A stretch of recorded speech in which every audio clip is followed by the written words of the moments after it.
Good evening, you're watching Green News in English. I'm Sona Tumanyan. This week, we saw stories of hope and audacity, from critical statements on the path to peace between Armenia and Azerbaijan to stunning multi-million-euro jewel heist from the Louvre. We're here to break it all down as we recap the week. Kazakh wheat will reach Armenia via Azerbaijan. Aliyev on established peace. Armenia's top brass officially applauds Azerbaijan's moves to finalize a peace agreement. The issue of prisoners of war remains at a stalemate. The former state minister of Artsakh has refused his lawyer. Unprecedented dialogue. Armenian security chief hosts Azerbaijani activists in Yerevan. In a significant diplomatic development this week, Azerbaijani President Ilham Aliyev announced a new phase of peace between Azerbaijan and Armenia, following the signing of a pivotal document on August 8. Speaking in Kazakhstan, Aliyev confirmed that cargo transit through Azerbaijani territory to Armenia is now permissible. The first such transit, according to Aliyev, involves the delivery of Kazakh grain to Armenia, a move seen as a tangible sign of thawing relations. Aliyev also referenced the contentious Zagazur corridor, a term he frequently uses, predicting that the Trump trip, an apparent reference to a proposed transportation route, could open by the end of 2028. Meanwhile, in a parallel effort towards de-escalation, Armenian National Assembly President Alan Simonian met with his Azerbaijani counterparts Sahiba Gafarova in Geneva. Kazakh wheat via Azerbaijan to Armenia. This news, seemingly improbable at first glance, became the most discussed event of recent hours, symbolizing the new realities forming in the region. This dynamic was at the center of discussions in Astana during the meeting of the presidents of Azerbaijan and Kazakhstan, where Ilham Aliyev announced the start of a new phase of peace in the region. The president of Kazakhstan, in turn, described the Armenian-Azerbaijani agreements as historic and a watershed. The agreements reached between the two countries have become a watershed, opening new horizons for cooperation throughout the region and beyond. Against the backdrop of these statements, Aliyev also presented his vision for regional communications. Despite the consistent rejection and open dissatisfaction of the Armenian authorities, the Azerbaijani leader continues to use the term Zangezur Corridor. He announced that the TRIP project, named by President Trump, will definitely be implemented, and that the opening of the Zangezur Corridor could take place by the end of 2028. Aliyev declared that Azerbaijan has lifted all restrictions on cargo transit to Armenia. Azerbaijan has lifted all restrictions on cargo transit to Armenia, which existed since the occupation, and the first such transit cargo was grain from Kazakhstan to Armenia. I believe that this is also a good indicator that peace between Azerbaijan and Armenia is no longer only on paper, but also in practice. Minister of Economy Gevorg Papoyan also confirmed that the first batch of Kazakh wheat will soon enter Armenia. Prime Minister's press secretary Nazali Bagdasaryan also made a post considering Aliyev's gesture an important step in strengthening mutual trust. The Republic of Armenia welcomes the statement of the President of the Republic of Azerbaijan on the lifting of restrictions on cargo transit to Armenia. This step is of great importance in opening regional communications, strengthening mutual trust, and institutionalizing the established peace between Armenia and Azerbaijan, in line with the agreements reached in Washington. Soon, the first batch of Kazakh wheat will enter Armenia via Aktau-Baku and then by Azerbaijani and Georgian railways. Peace has been established. While a certain dynamic is observed in the Armenian-Azerbaijani direction, the Armenian-Turkish process continues in the stage of technical discussions. Deputy Speaker of the National Assembly, Ruben Rubinyan, presented the prospect of restoring Armenian-Turkish railway communication. In the near future, an interdepartmental meeting on the reactivation of the Gyumri Kars Railway will take place, a technical meeting. After that, we will announce the details. The special envoy for the normalization of Armenia-Turkey relations noted that the details of the meeting place will be announced additionally, and also informed that discussions on border opening are continuing in parallel. It should be noted that the operation of the railway would be impossible without unblocking and opening borders. Anna Harutinyan, ReOpen Media. In a comprehensive address to the National Assembly, Armenia's Prime Minister detailed the nation's stance on regional transit. The Prime Minister stated that while Armenia is politically prepared to facilitate transit from Nakhichevan to mainland Azerbaijan, the necessary infrastructure for such a route is not yet in place. Prime Minister Nikol Pashinyan, in a notable segment of his speech, emphasized Armenia's immediate technical and political readiness for certain transit operations. We are not only politically, but also technically ready from today, without exaggeration, from today, to ensure the transit of fuel-carrying vehicles through the territory of the Republic of Armenia, from Turkey to Azerbaijan, and from Azerbaijan to Turkey. By the way, National Assembly President Alen Simonyan, while commending the Azerbaijani president's recent initiative to lift transit restrictions, expressed optimism that this will not be the last positive step. Deputy Speaker of the National Assembly, Ruben Rubinian, further emphasized the significance of the recent developments, stating, "Finally, we're having a diversification of sources." And I think that what was announced yesterday and what happened is truly revolutionary. The end of the quote. Armenian Deputy Prime Minister Meher Grigoryan also extended his appreciation for Azerbaijani President Ilham Aliyev's announcement regarding the lifting of transit restrictions on goods destined for Armenia. Grigoryan highly valued the efforts and work of his Azerbaijani and Kazakh counterparts in this direction, highlighting a collaborative spirit in advancing regional connectivity. While Armenia's current leadership expresses optimism regarding newly opened transit routes through Azerbaijan, former President Serge Sargsyan has offered a more measured, yet not entirely dismissive perspective. Speaking with journalists, Sargsyan indicated he would not oppose the transit of goods, specifically mentioning Kazakh grain, if it benefits the Armenian populace. His primary concern, he stated, revolves around the quality of the product and its potential impact on local prices. Let me quote, "If the quality is good, I'll only be happy. I don't know how it will reach Armenia. I think it still has to go through Azerbaijan, enter Armenia through Georgia. I believe our Georgian partners also have a role to play there and will do their part in a good way." Echoing the sentiments of President Aliyev, Azerbaijan's Foreign Minister Ceyhun Bayramov has reinforced Baku's assertive stance on the peace agenda with Armenia. Speaking at a press conference with his Estonian counterpart, Bayramov declared, "After August 8, we see positive results. Peace is already a fact. What is happening is proof of that." Bayramov specifically highlighted the pre-signing of the peace agreement in Washington on August 8 and the dissolution of the OSCE Minsk Group as crucial milestones.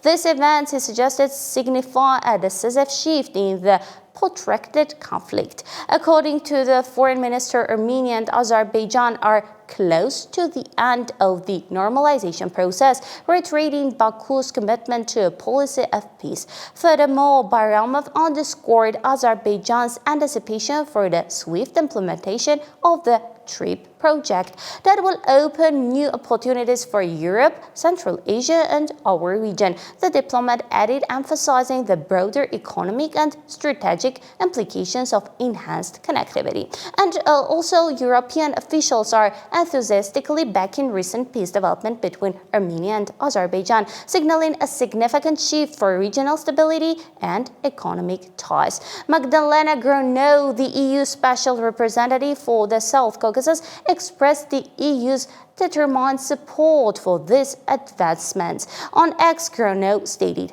"Very encouraged by the recent positive steps in the Armenia-Azerbaijan peace process, including the announcement on lifting restrictions for goods transit for Armenia via Azerbaijan's territory." She also welcomed plans for an Armenia-Turkey meeting to relaunch the vital Gyumri-Kars railway, underscoring the EU's push for broader regional connectivity. A European Commissioner, Marta Koz, further emphasized that the strengthening of peace in the Caucasus provides a unique opportunity to develop regional cooperation and Europe's independence.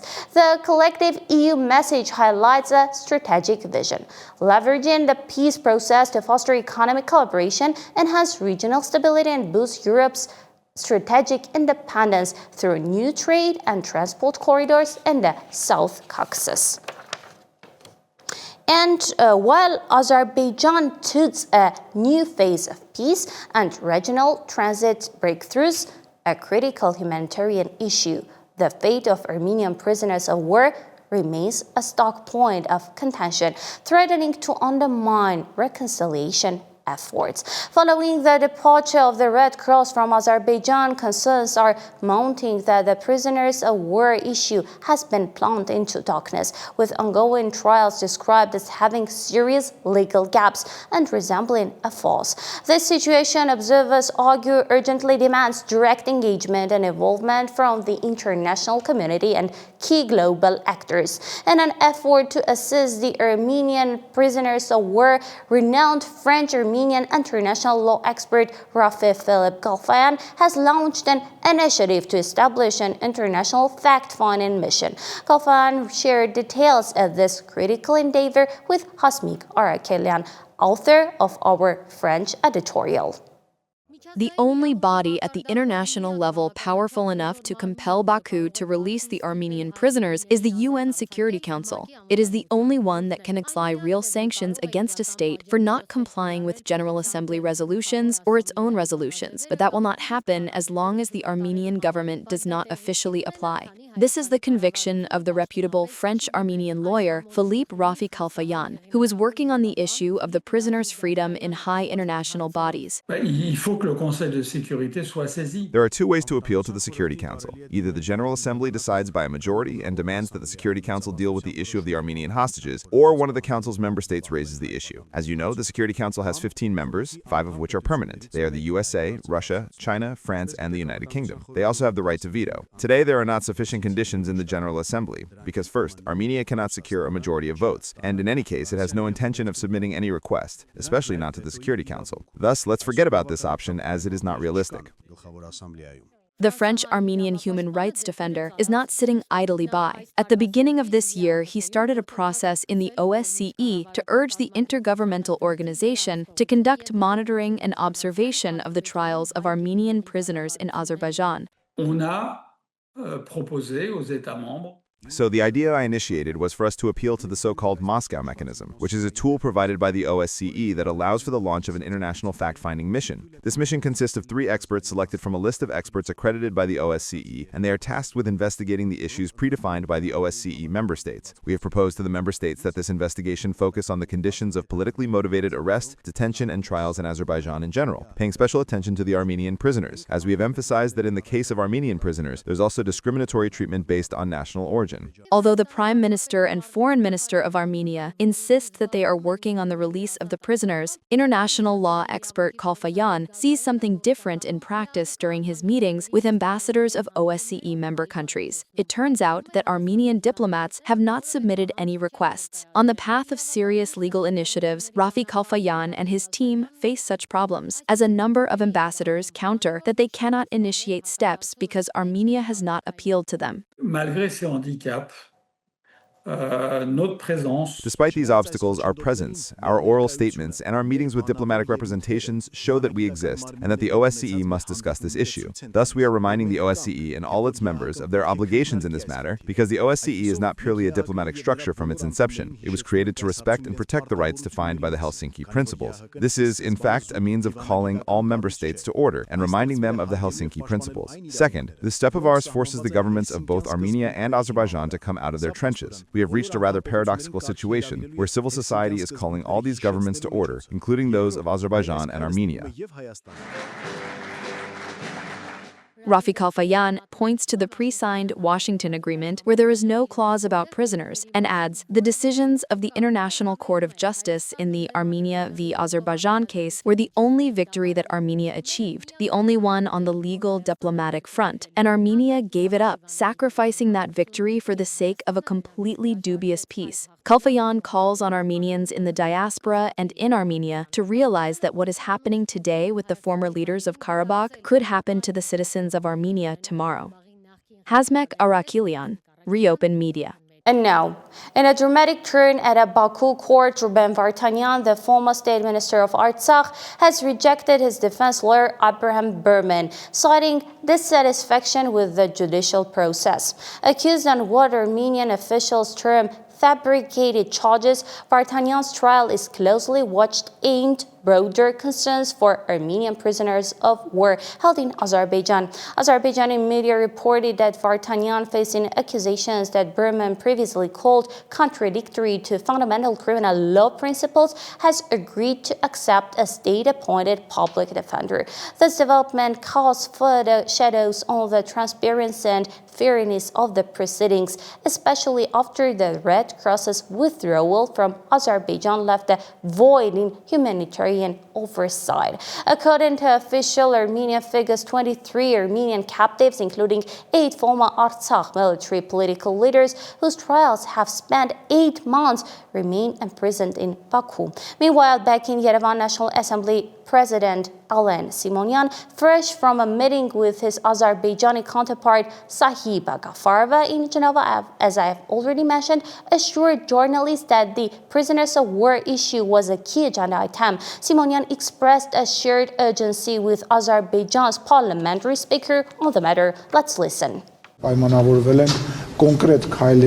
have agreed to discuss and propose a mechanism for concrete steps from both sides. This is not about the distant future. Both of us believe that everything should be done as quickly as possible and on a large scale. Against the backdrop of ongoing peace talks and humanitarian concerns, Armenian Security Council Secretary Armen Grigoryan met on October 22 with participants of a bilateral roundtable discussion featuring Armenian and Azerbaijani civil society representatives in Yerevan.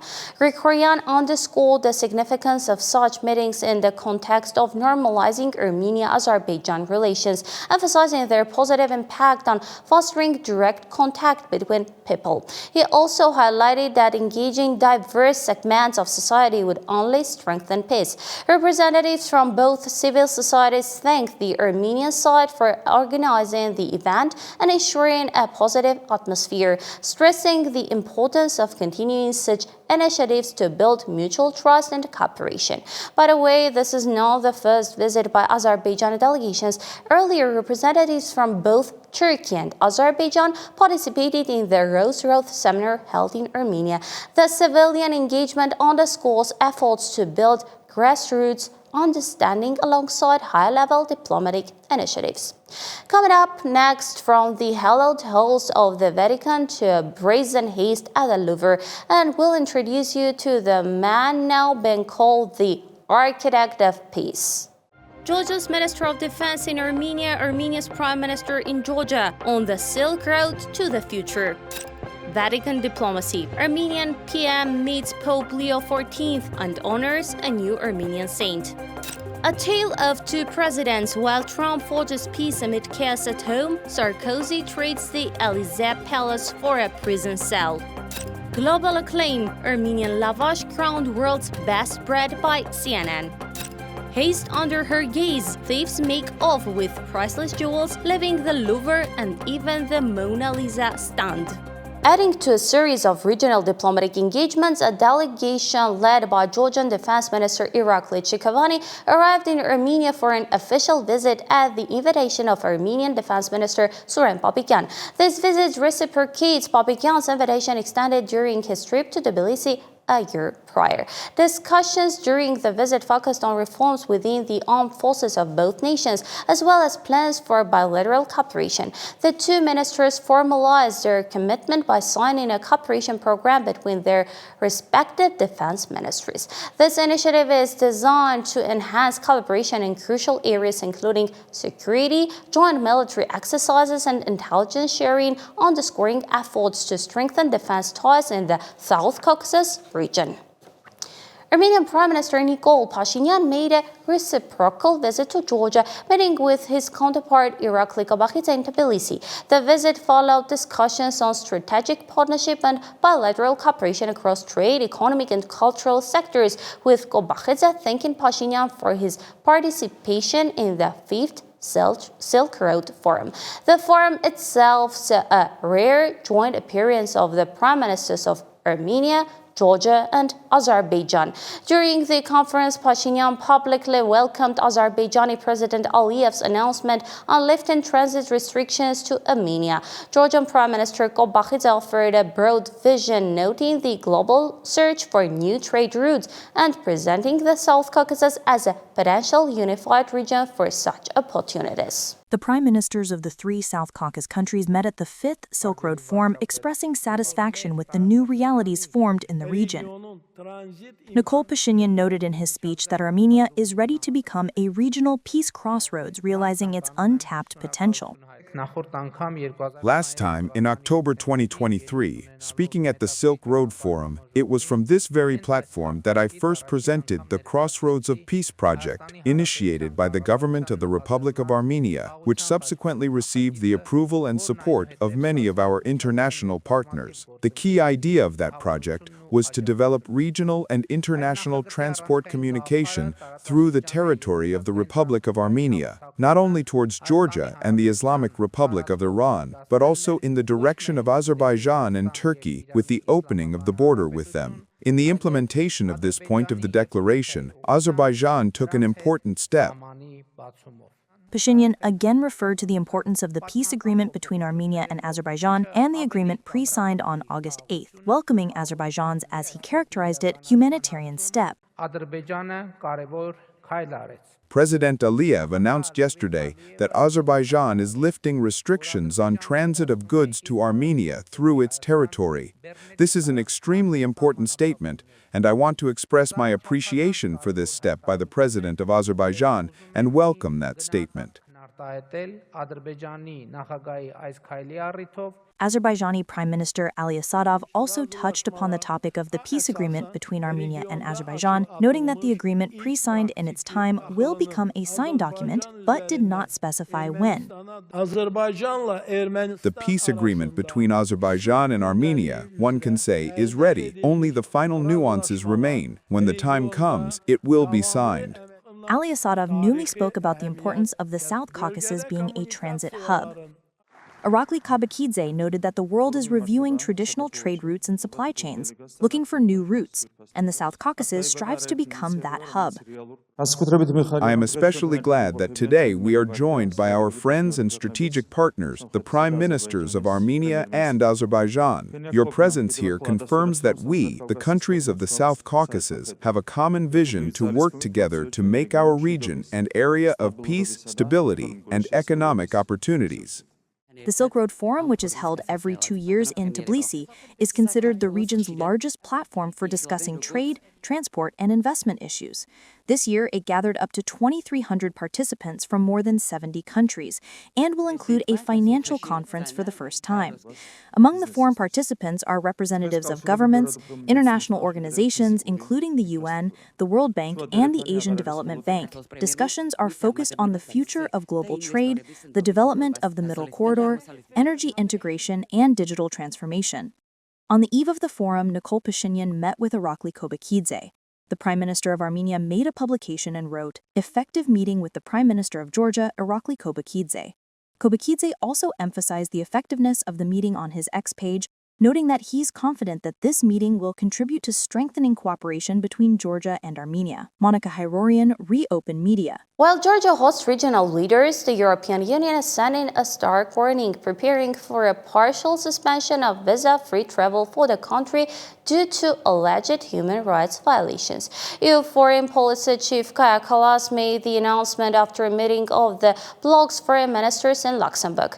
Kallas stated new visa rules set to take effect in November would allow the European Commission to revoke visa-free status for certain groups. She deemed it impossible for Georgia to regain its EU candidate status if Tbilisi maintains its current course, also condemning unacceptable personnel attacks on European diplomats in the country.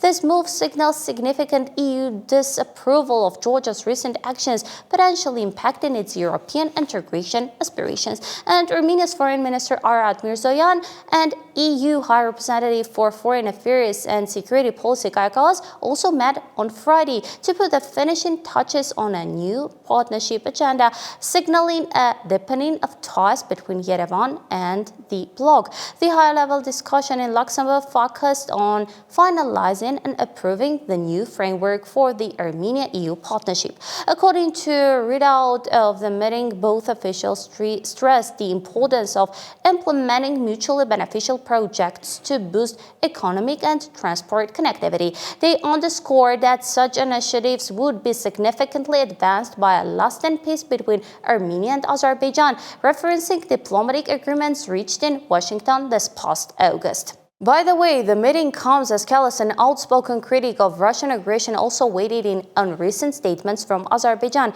ensuring they did not go unanswered. Her involvement highlights a growing engagement from key European leaders in the region's complex security. And against a heavy backdrop of turbulent foreign policy and global strife, a moment when spiritual values have become a veritable Noah's Ark in a world adrift, Armenian Prime Minister Nikol Pashinyan journeyed to the heart of the Catholic faith for a solemn meeting with Pope Leo XIV. His pilgrimage to the Holy See was not for politics, but for posterity. Pashinyan was there to witness the canonization of a hallowed figure from his nation's darkest hour, Archbishop Ignatius Maloyan, a man martyred during the torment of the Armenian genocide. The ceremony paid tribute to the harrowing final days of Archbishop Maloyan and 6 other beatified figures in 1915 as his people were being systematically annihilated. Turkish forces delivered a chilling ultimatum to the archbishop: renounce Christ and convert to Islam. He, of course, refused. For his unwavering faith, he was subjected to unspeakable torture before being executed by a firing squad.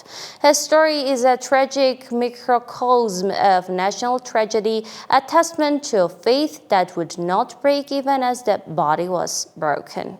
In the Vatican, at St. Peter's Square, Archbishop Ignatius Maloyan and 6 other blesseds were elevated to the rank of saints in a ceremony presided over by Pope Leo XIV. Prime Minister Nikol Pashinyan also attended the historic event. During the ceremony, a prayer in Armenian was also read in honor of the Armenian saint.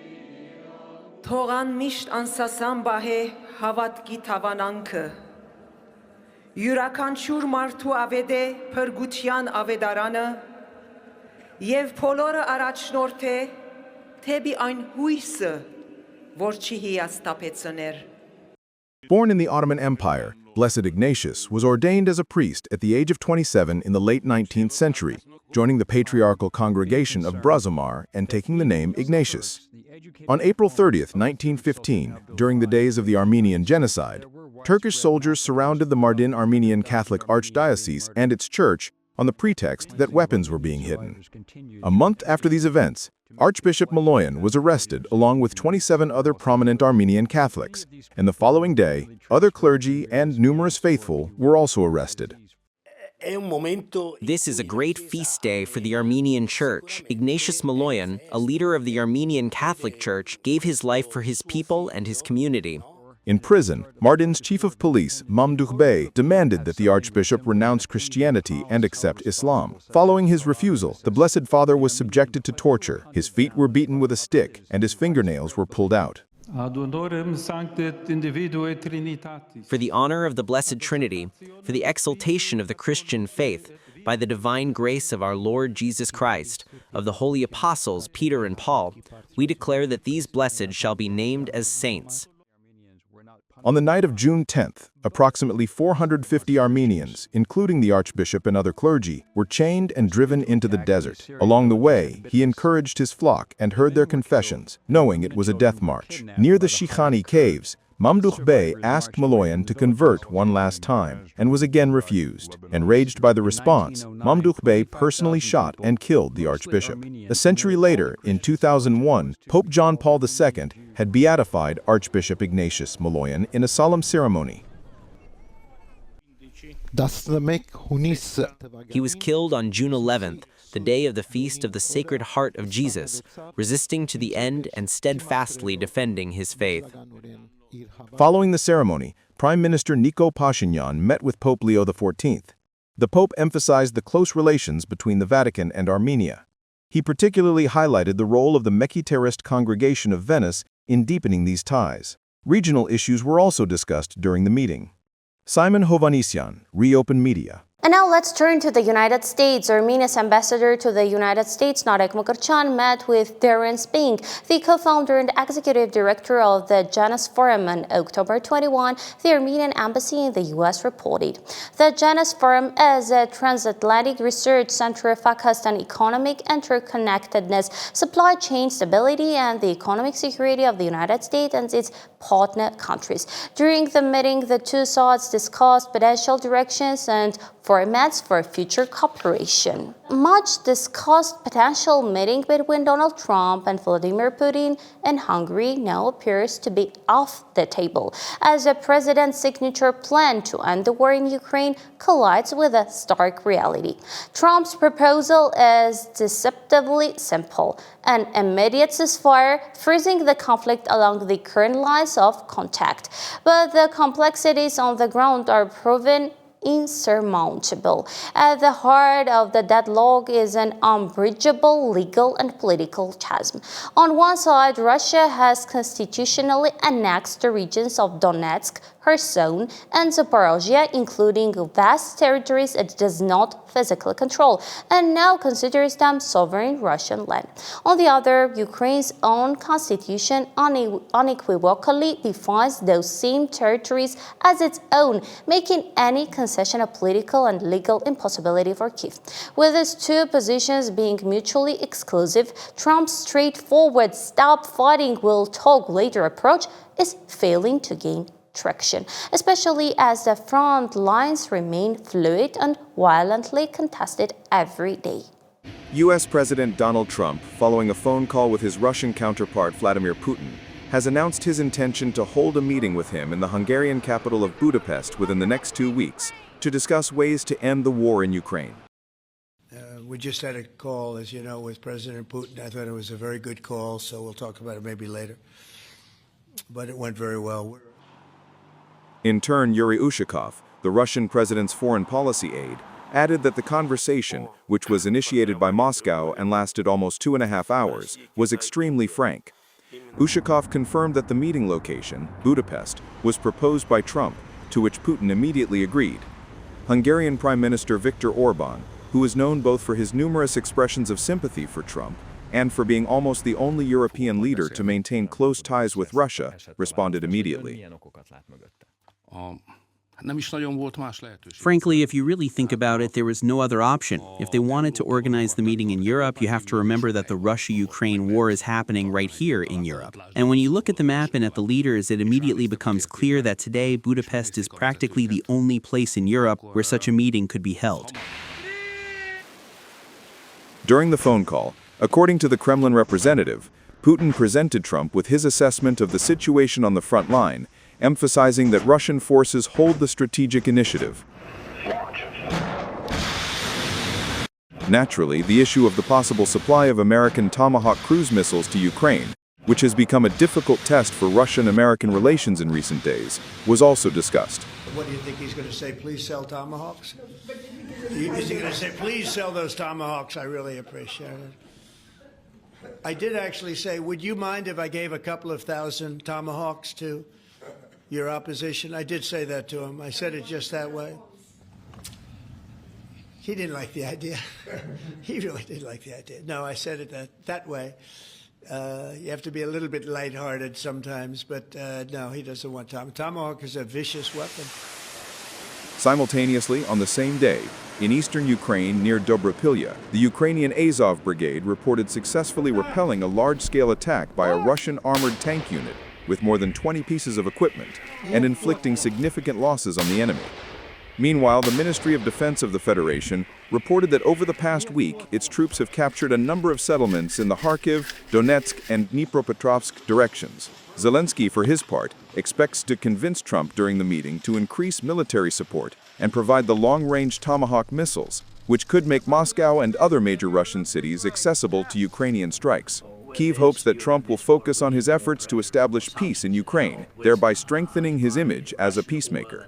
Apparently, the Russian side is finding ways to normalize relations with Trump.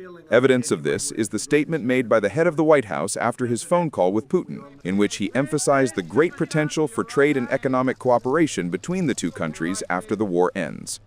David Genjuan, ReOpen Media. President Trump finds himself targeted caught in a two-front battle. On one side, he attempts to kill the flames of war. On the other, he faces an increasingly active chorus of contradictory voices. Millions of liberals accuse him of undermining democracy and have taken to the streets in protest. While tensions between the Trump administration and its opposition have always been high, they have since escalated, now reaching the level of public revolt. No to kings. With this slogan, millions of people have taken to the streets, not only in America, but also in many other cities around the world. They are protesting against the policies of President Donald Trump. There have been more than 2,600 protest demonstrations, making it the largest protest movement in recent years. In Washington, where thousands of protesters had gathered, Senator Bernie Sanders accused Trump of bringing oligarchs into politics. In this dangerous moment in American history, our message is exactly the same. No, President Trump, we don't want you or any other king to rule us. Another senator accused Trump of undermining democratic institutions from their foundation. The truth is that he is enacting a detailed step-by-step plan to try to destroy all of the things that protect our democracy: free speech, fair elections, an independent press, the right to peacefully protest. The wave of protests is rooted in a series of controversial actions: the tightening of immigration policies, criminal prosecutions against political opponents, and the deployment of the National Guard in Democrat-led cities. It was this last move that drew the harshest criticism from his opponents. The protesters insist that such actions are not a means of establishing law and order, but a manifestation of authoritarianism. No King's Day means that we have a quote-unquote president who is behaving like a ruler. He's punishing anybody who speaks up and speaks out against him. He's instilling fear in communities, both inside the White House and in our neighborhoods. And his policies are that of a despot.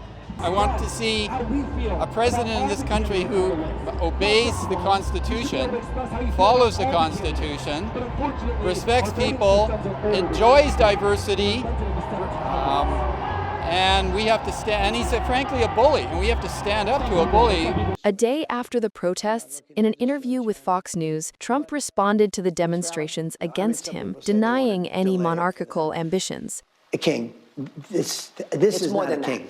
You know, they're referring to me as a king. I'm not a king. Right. Trump himself had previously released an AI-generated clip in which he is shown bombarding protesters with mud from a fighter jet. While this intense confrontation unfolds within the country, the Trump administration is pursuing an equally tough policy towards Latin America. Colombia has been added to the list of targets alongside Venezuela. On Truth Social, Trump called Colombian President Gustavo Petro an illegal drug lord and threatened to shut down the killing fields if Petro is not do it himself. This threat comes after the destruction by the U.S. of another vessel in the Caribbean, allegedly transporting drugs, which resulted in the deaths of 2 people. The president of Colombia claims that the Americans struck a fishing boat and killed a humble fisherman, while Trump insists he sank a submarine. Anna Harutnian, ReOpen Media. Of course, I much preferred the nickname Dove of Peace, but the more contemporary architect of peace is now in vogue, particularly when speaking of Donald Trump.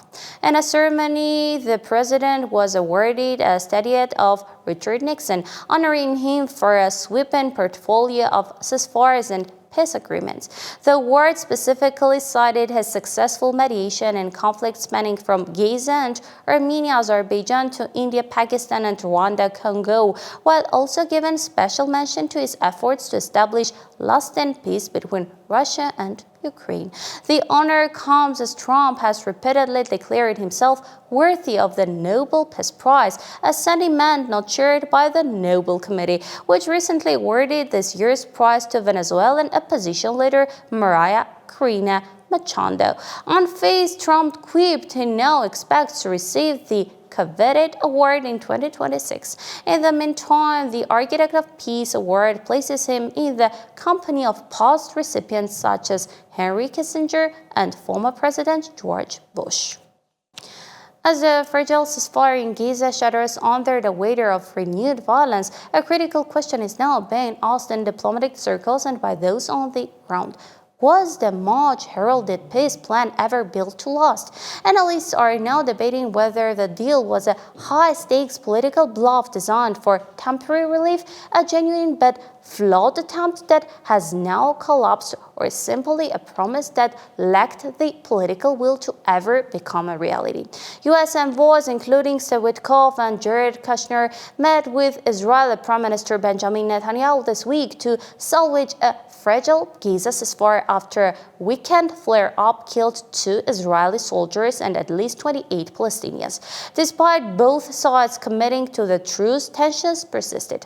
On Monday, Israeli forces establishing a new yellow line demarcation zone killed 3 people, with the military citing a threat from militants who had crossed the line. The violence underscores the major obstacles remaining for a durable peace as the U.S. pushes to keep the week-old Trump-brokered agreement on track.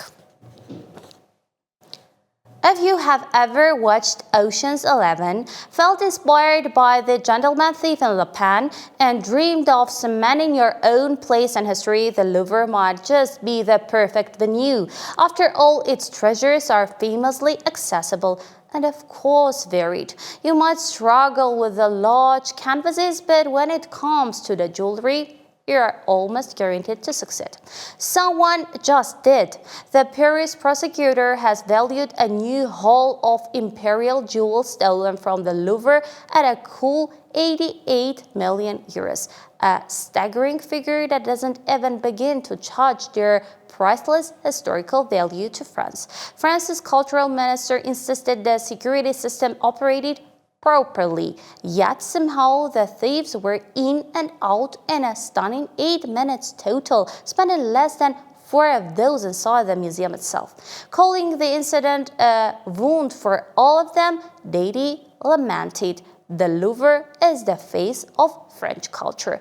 But in a stunning admission that contradicted the minister, the Louvre's own director confessed to the Senate that the museum's security weaknesses were well known, blaming an outdated infrastructure that makes modern updates impossible.